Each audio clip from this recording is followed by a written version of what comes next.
जननीं शारदां देवीं रामकृष्णं जगद्गुरुं पादपद्मे तयोषित्वा प्रणमामि मुहुर्मुहुः। ओम विश्वेश्वराय विद्महे यतिराजाय धीमहि तन्नो विवेकानंद प्रचोदयात्। आदरणीय मंच पर उपस्थित सेक्रेटरी महाराज, एसडीपीओ सुप्रभात जी, ओसी महाशय, मंच पर अन्य गणमान्य अतिथिगण, प्रभाकर महाराज, हेडमास्टर इस विद्यालय के, सारे उपस्थित शिक्षकगण, अभिभावकगण, हमारे छोटे मित्रों, आज का दिन बहुत ही शुभ है। हिंदी समझते हैं आप सब लोग ना? हाथ उठाइए। Very good. तो आज का दिन बहुत ही शुभ है। आज जैसा आपको विदित है, आप लोग सुभाष चंद्र बोस जी की जन्मतिथि मना रहे हैं जी।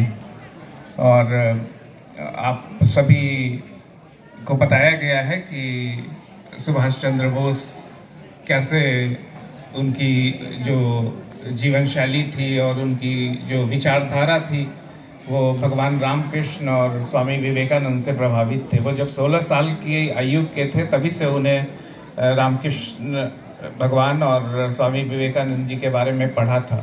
और ये महज ही मतलब एक संयोग ही है कि जब रामकृष्ण मिशन की स्थापना 1897 में हुई तो सुभाष चंद्र बोस जी का भी जन्म 1897 में हुआ था।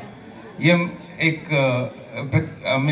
संयोग है, ये भगवान की विधा है जो इस धरती पे एक महान स्वतंत्रता सेनानी, महान पुरुष, एक सज्जन व्यक्ति का अवतरण हुआ।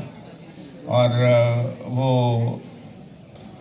उनके बलिदान और त्याग की कहानी आप सभी को पता है। वो एक बहुत ही अच्छे स्टूडेंट थे। मैट्रिक में उन्होंने ऑल इंडिया में सेकंड रैंक हासिल किया। फिर पढ़ाई के लिए लंदन गए। फिर जो आज इंडियन एडमिनिस्ट्रेटिव सर्विस के नाम से जाना जाता है, अंग्रेज़ों के ज़माने में आईसीएस, इंडियन सिविल सर्विस के नाम से जाना जाता था, उसमें ऑल इंडिया में 4th रैंक उन्होंने हासिल किया बेसिकली। और फिर उसको त्याग करके भारत के स्वतंत्रता संग्राम में कूद पड़े। और उनकी उपलब्धि, भारत में बहुत सारे स्वतंत्रता सेनानी थे जो भारत के अंदर भारत को मुक्त कराने में लड़ रहे थे। गांधी जी थे, नेहरू थे, पटेल थे और अन्य स्वतंत्रता सेनानी जिन सब का नाम आप जानते हैं। लेकिन सुभाष चंद्र बोस उनसे अलग थे। उनके विचार में फ्रीडम, स्वाधीनता का मतलब कुछ और था। जो स्वामी जी का एक कथन है, कहते हैं freedom is the song of the soul.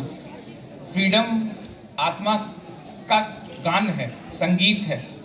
और सुभाष चंद्र बोस चाहते थे कि भारत को पूर्ण स्वराज मिले।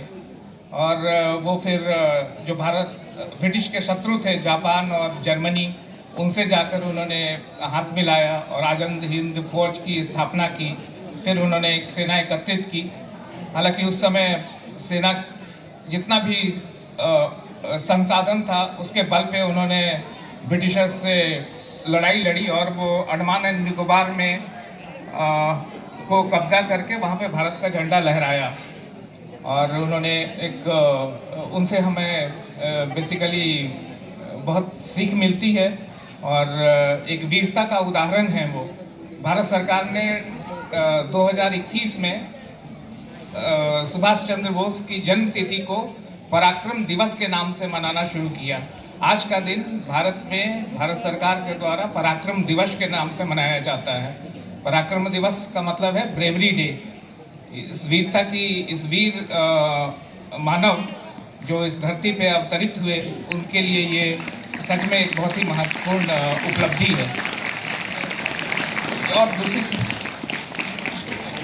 और यहाँ आप उनकी मतलब उनका जो करिश्मा था, उस आप ये उनकी मृत्यु एक प्लेन दुर्घटना में 1945 में हो गई।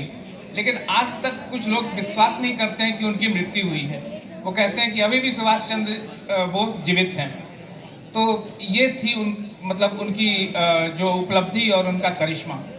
तो मैं ज़्यादा नहीं बोलूँगा। मैं आप सभी जो छात्रगण हैं, जो यहाँ पे शिक्षा ग्रहण कर रहे हैं, आप सभी बहुत ही भाग्यशाली हैं कि आप स्वामी विवेकानंद की शिक्षाओं के अंतर्गत आप शिक्षा प्राप्त कर रहे हैं।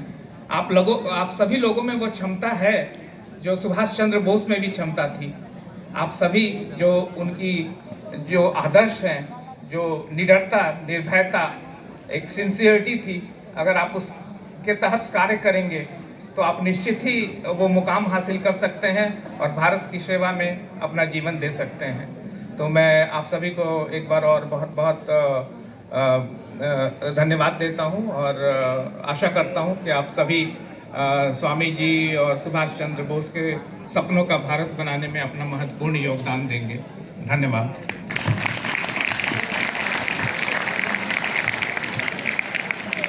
सम्मानीय রাকেশ সিংজি মহাশয় খুব সুন্দরভাবে তিনি বক্তব্য পেশ করেন।